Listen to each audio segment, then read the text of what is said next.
नमस्कार, मी मेघनाज किचनमध्ये तुमचं स्वागत आहे. तर आज मी इथं उन्हाळ्यातील वाळवण्याचा एक नवीन आणि सोपी पदार्थ इथं बनवून दाखवणार आहे. तर आज आपण इथं पोह्यांची चकली इथं बनवून बघणार आहोत. तर चला तर मग व्हिडिओला सुरुवात करूया. तर खूप हे झटपट होणार हे पोह्यांची चकलीचं हे रेसिपी आहे. तर त्यासाठी इथं आपण जे घरात कांदे पोहे करतो तर ते पोहे इथं घ्यायचे आहेत, किंवा तुम्ही कोणतंही पोहे घेतलात तरी चालेल.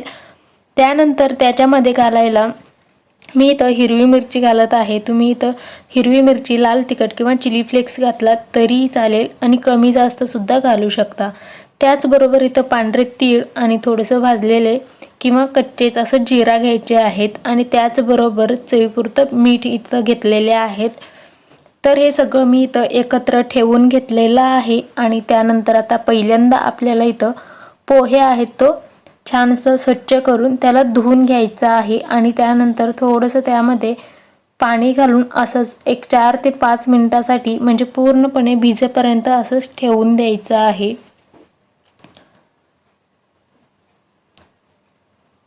तर तुम्ही ह्या पोह्यांचं पावडरसुद्धा बनवून घेऊ शकता, म्हणजे मिक्सरला लावून पावडर बनवून घेतलात तरीही चालेल, किंवा ही सोपी पद्धत वाटते. पाणी घालून एक 4 ते 5 मिनटं ठेवून द्यायचं, लगेच पोहे आहे तो असं मऊसूत होतात. तर आता मी तुम्हाला एक 4 ते 5 मिनटानंतर दाखवत आहे. छान असं ह्याच्यातलं पाणी आहे तो गेलेला आहे आणि पोहेसुद्धा छान असं मऊसूत असं भिजलेले आहेत. तर आता आपण ह्याच्यातलं जे काही पाणी असेल ते असं काढून घ्यायचं आहे गाळणीमध्ये घालून, आणि वरनं असं चमच्याने किंवा हाताने असं दाबत मी ह्याच्यातलं सगळं पाणी आहे तो काढून घेतलेला आहे. खूप जास्त असं दाबायचं गरज नाही आहे, कारण आपल्याला ह्याला मळूनच घ्यायचं आहे. तर एका मोठ्या परातमध्ये हे घालायचं आहे आणि त्यानंतर हे आपल्याला जसं आपण भाकरी वगैरे करताना पीठ मळून घेतो तसंच हे आपल्याला इथं मळून घ्यायचं आहे. तर हे आपल्याला साधारण एक 4 ते 5 मिनटं असं हाताने असं दाबत मळून घ्यायचं आहे.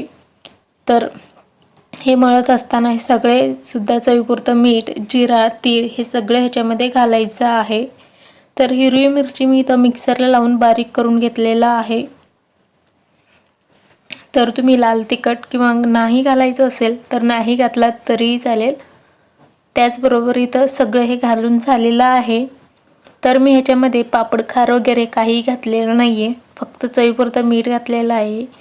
तुम्हाला जर घालायचं असेल तर तुम्ही पापड खार किंवा सोडा थोडंसं घालू शकता, पण हे न घालूनसुद्धा इतके छान असं तिप्पट चौपट हे फुलणारे आहेत. तर सगळं घालून झालेलं आहे. तर आता एक 4 ते 5 मिनिटाच्याला असंच छान मळून घ्यायचं आहे. तर वरनं इथं पाणी वगैरे आपल्याला घालायची गरज नाही आहे. जर तुम्हाला इथं पाणी लागलं तरच 1-2 चमचे तुम्ही इथं पाणी घेऊ शकता. तर मी इथं पीठ आहे तो मळून घेतलेला आहे पोहेचा, आणि त्याचबरोबर वर थोडंसं तेल लावून घेत आहे. इथं जर तेल लावलं नसेल तर तुम्ही इथं सोऱ्याला सुद्धा तेल लावून घेऊ शकता. तर मी साधारण एक अर्धा चमचाच तेल लावून घेतलेला आहे पिठाला. त्यानंतर इथं असं एक चकलीचं साचा घ्यायचं आहे आणि त्यानंतर हे जो सोरा आहे त्यामध्ये असं पीठ घालून ते टोपण आहे त्याचं बसवून घ्यायचं. तर आज मी तुम्हाला इथं घरातच कसं वाळवून घ्यायचं ते मी तुम्हाला दाखवत आहे. तर त्यासाठी मी इथं ताट घेतलेले आहेत. एक 3 ते 4 ताटात मी इथं हे असं चकली बनवून घेणार आहे, आणि घरातच किंवा बाहेरसुद्धा उन्हामध्ये सुद्धा तुम्ही असं वाळवून घेऊ शकता. तर अशा पद्धतीनं मी सगळे चकले आहेत तो असं बनवून घेतलेलं आहे.